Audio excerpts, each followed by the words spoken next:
Howdy, Measure Talker here again. This is I guess a more serious video with like kind of joking, a kind of joking perception, but it's something that I've seen a lot on YouTube comments, a lot of YouTube videos, and it's people who are afraid, are honestly afraid of, are they going to learn Spanish, are they going to learn Japanese, are they going to learn Chinese? I have a job and it leaves me no time to study. I have 2 kids and they take up all my time, and I hear this a lot. And to that person, to those people, I must say, you guys are really good at making up excuses. And a lot of people, that may anger you that I'm saying that you have excuses. Because you do have excuses. Because if I asked you tomorrow, what do you want to be in a year? A majority of people would have to really think about that answer. Now, most people would be like, yeah, that's a really serious question. That's something you have to ask them. But that's not the implication. That's not what that tells me. That tells me that someone doesn't think about themselves at all. At all. If you can't tell me what you want to do in a year, then you might be suffering from either some kind of depression. You need to go talk to somebody. But that lets me know that your goals are not in your head already. And that's what this episode's about. So I guess I'll give you something from my perspective. For example, in one of the episodes, previous episodes, I was talking about what I want to accomplish basically as a language learner this year, or in this first 5 months, right? So this is directly coming from my journal right here. Mission Linguist Delta. Honestly, I'll break it down. So basically, the things I want to do, I give them mission names. And the reason why I give it mission names, because it feels official. Once you give it like a mission and a name and you make it up, you'd be surprised how much of a burner that puts under someone's body. So, Mission Linguist Delta.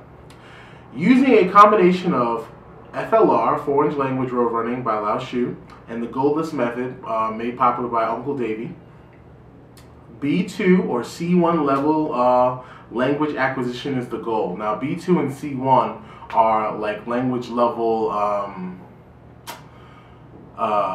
assessments for the exam that you take in, I think, the European Language Institute or something. I can't remember the name of it. So there will be 2 major languages. Those are my C1 goals. Those are the languages I want to get to a C1 level. So that's close to fluency. That's pretty high, really close to fluency. And minor languages is my B2 goal. So those are the languages that I'm highly conversational in, but not so much fluent. So the dynamics are, it's going to be a 5-month program.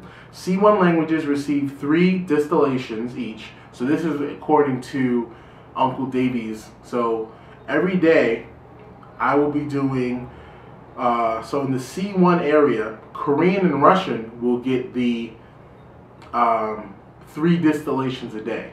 3 distillations a day. So that means I'm doing 75 words for those languages each day.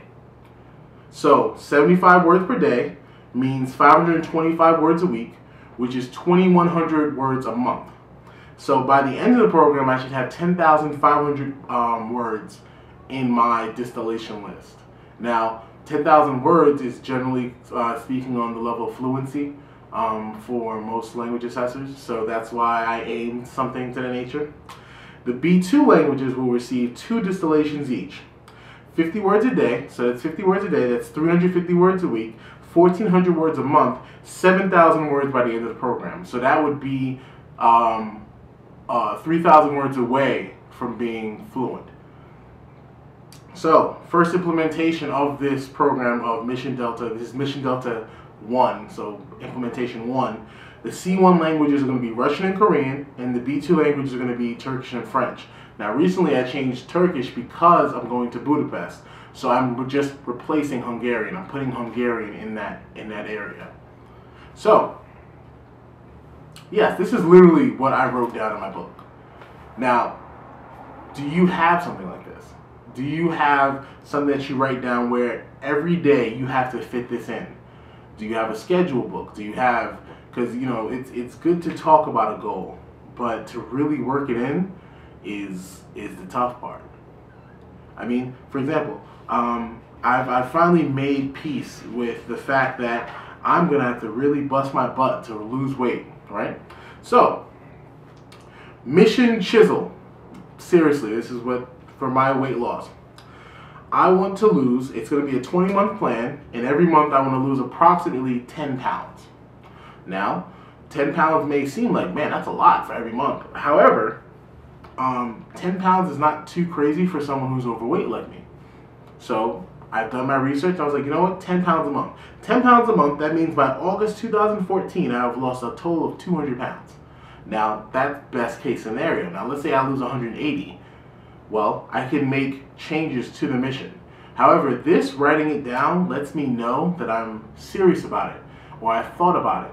And, the hardest part is writing it down and not acting on it. That feeling that you have set something up and it has crashed and burned is worse than the feeling of just never doing it at all. Regret hurts much more than disappointing yourself any day of the week.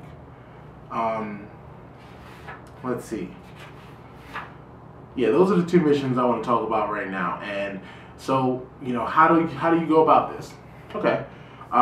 First things first. Now that you have a mission, well, like any old soldier, you have to have a schedule.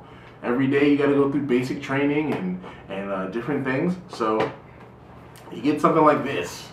This is the ugliest page on the front of a notebook. And it has things like Monday, Tuesday, times, periods, and all sorts of stuff. So what you do is write it down. Right on Monday, I'm going to wake up at 5:30 in the morning, and I'm going to do some calisthenics, and then go walk around the park. And then when I get back, I'm going to take a shower. Yeah, you have to take down your hygiene. Then I'm going to take a shower, and then I'm going to get on the train, and then I'm going to read and listen to Russian today.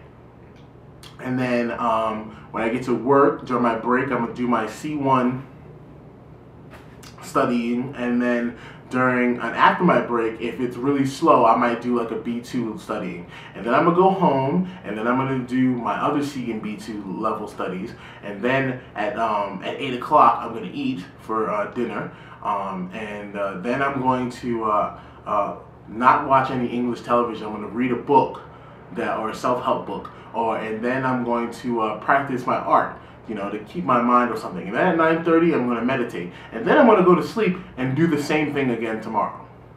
And, this scares people. People don't like rigiding themselves. People live on spontaneity a lot. A lot of people think they're not spontaneous when they are. They're just living like spontaneous. The thing about it is, they've been living so spontaneous. When you hear someone with a rigid schedule, like a really rigid schedule, it scares the living hell out of them. You look at people like Winston Churchill or Teddy Roosevelt. Or John Washington Carver or Martin Luther King. If you look at them and you read their books, you realize these people had schedules. Like, George Washington Carver used to read like 2 or 3 books a day.